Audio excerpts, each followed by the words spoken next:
Y en Vidilla los 80 lo revientan, hay que les gusta una buena memorabilia, un buen recordar esos objetos que queremos que queden aquí, en este pequeño cofre del tiempo llamado Vidilla, permanentemente almacenados, o por lo menos mientras YouTube dure.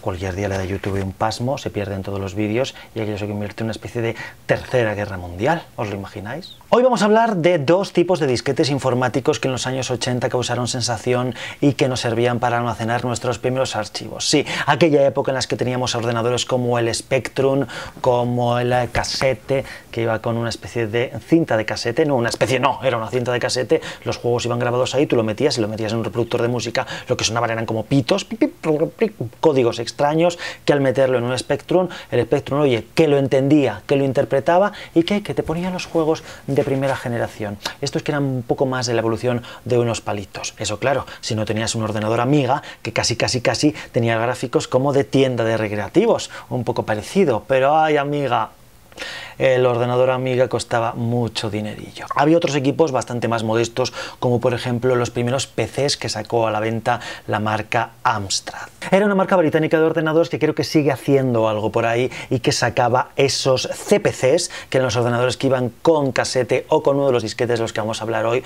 y sacaban también PCs ya nuevos. ¿En qué se diferenciaban los PCs nuevos? ¿En qué se notaban que eran PCs de nueva generación? ¿En qué pasaban de ser negros, que era una especie como de símbolo de diversión, a ser blancos, un blanco hueso, un blanco roto, un blanco avainillado? Un blanco avainillado que era símbolo de profesionalidad, de decir, ya no estoy para juegos, ya no estoy para el PC 6128, sino que me paso, por ejemplo, al PC 1512, que era el ordenador que Vidilla tenía en los años 80. ¿Y con qué disquetes funcionaba? Pues funcionaba con una especie de discos que parecen como de película de científico loco. Eran los llamados disquetes de 5 1/4. ¿Que cómo eran? Pues así. Esto que estáis viendo con un poco de nieve provocada por la alta exposición de la cámara y por la poca luz que hay en días de tormenta, era un disquete de 5 1/4. ¿Qué capacidad tenía? Pues como medio mega, unos de baja densidad, y de 1 mega los de alta densidad.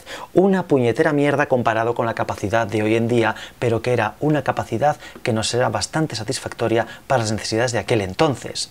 Pero no podías grabar música. ¿Música en formato digital? ¿Música MP3 en los años 80? Jovenzuelos amigos de Vidilla. Básicamente estos discos nos eran bastante útiles porque por aquel entonces no le dábamos tanta caña informática, no había tanta capacidad informática, la informática no estaba tan evolucionada como ahora y no necesitábamos tanta memoria los que usábamos ordenadores.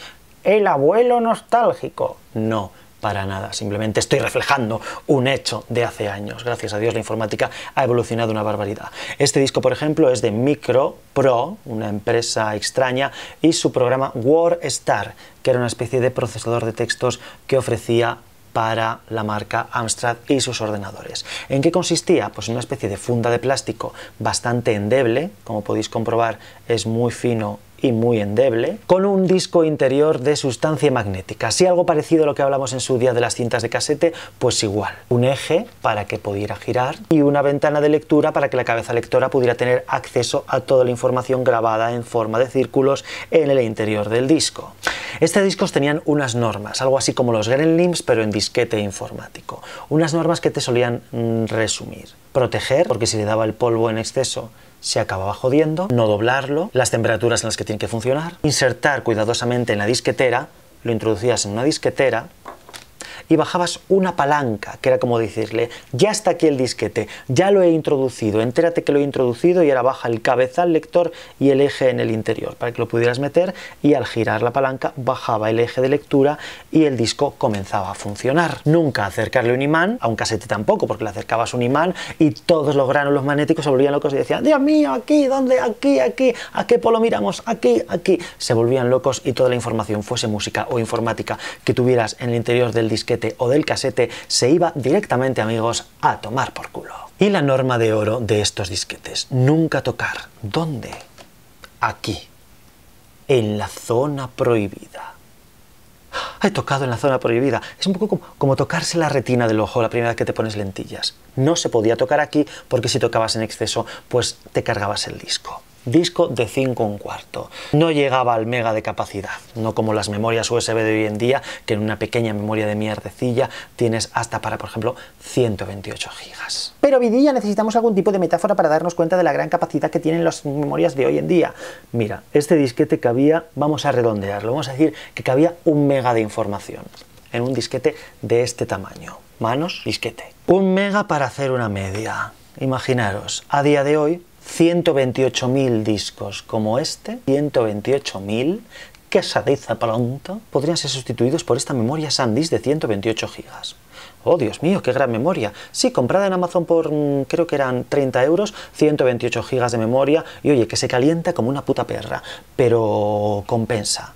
128.000 discos de estos cabrían aquí. ¿Lo llenaremos alguna vez en la vida de información creada por nosotros y no de elementos pirateados o copiados? Pues seguramente no.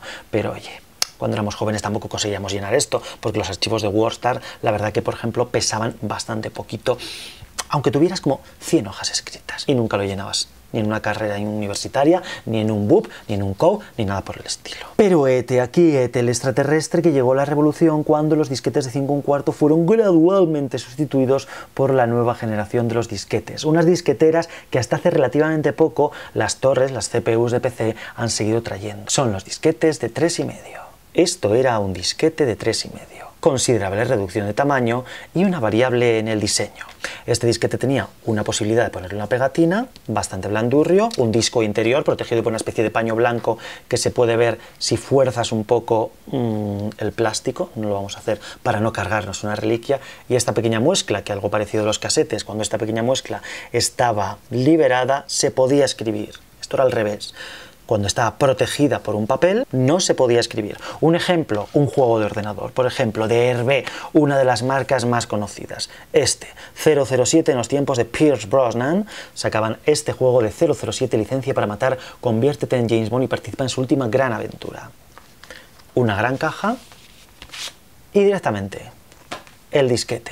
En este caso, como era algo original, te venía protegido por una pegatina para que no pudieras grabar. Para IBM, PC y compatibles. ¿Cuánto ocupaba? Pues no llegaba al mega el juego. Fíjate lo que se discurría en la cabeza para hacer un juego sin ocupar ni siquiera 1 mega. Además, los ordenadores de aquel entonces no tenían ni disco duro, es decir, lo cargabas desde el disquete, se cargaba en la memoria del ordenador y cuando lo apagabas, ¡ay, se me ha metido un virus, se me ha metido un virus! Apagabas el ordenador y el virus se iba a hacer puñetas. Lo dicho, los disquetes de 3,5 fueron sustituyendo gradualmente a los de 5,25, hasta 1,4 mega en los HD, 2 caras, doble densidad, disquetes de 1,4 mega de información, posibilidad de ponerle una pegatina, una capacidad de proteger y desproteger bastante más evolucionada, con una pestaña que se podía trasladar. Si no tenías uñas era un poco difícil, pero si tenías uñas era muy fácil. Protegido, desprotegido, o era al revés. Si me he equivocado, lo dejáis aquí en comentarios. 1,4 mega de información, estos disquetes más rígidos, con una lengüeta de metal, que tampoco había que hacer esto porque se fastidiaba y tampoco había que tocar en la zona prohibida. De nuevo, un disco cubierto de sustancia magnética. Abres y cierras. Al meterlo en la unidad lectora, se abría y se cerraba. Estos disquetes eran de gran ayuda porque lo que te servían era también para reinstaurar el sistema operativo cuando ya te comprabas un ordenador con un Windows y de repente el ordenador se te iba a hacer puñetas porque la BIOS sabía que tenía que arrancar primero en estas unidades. Me acuerdo aún cómo sonaba esta muchas veces, que hacía algún sonido como tipo cuando el disco giraba en el interior. ¡Ay, cuánta memoria! A día de hoy, ¿qué te cabría en un disco de estos? Pues a lo sumo te cabría un Word con poca información o con pocas páginas escritas. Fotos, pues a lo mejor te cabrían 3 o 4 o 5 fotos y bajas la calidad hasta que aparezcan en una bolsa de casitos. Y música, pues creo que no te cabría ni una sola canción. Quizá algún jingle publicitario en un MP3 de 128, del formato este bajo, que casi es nuestro querido trapo en la boca, pero poco más. Eso sí, son elementos muy entrañables y que convenía rendirles el homenaje que hoy le hemos rendido en vidilla. Los 80 lo revientan. Un homenaje a los discos de 5,25 y de 3,5, hasta 1,4 mega de capacidad. ¡Ay! Y ahora con gigas y gigas que nos salen hasta por las orejas. ¿Cómo es la evolución humana, amigos? Adiós.